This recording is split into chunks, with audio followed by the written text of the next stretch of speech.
अस्सलाम वालेकुम टाइम बहुत खुशआमदीद। ये रात के 3 बजे का टाइम है।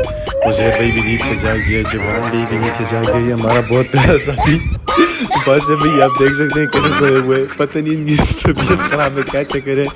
इन्होंने इसराइल के साथ लड़ाई लगाई हुई है, जहाज लगाए हुए। तो फिर आप एक खामोशी इख्तियार करें भी, आप आवाज़ें सुने जाएं।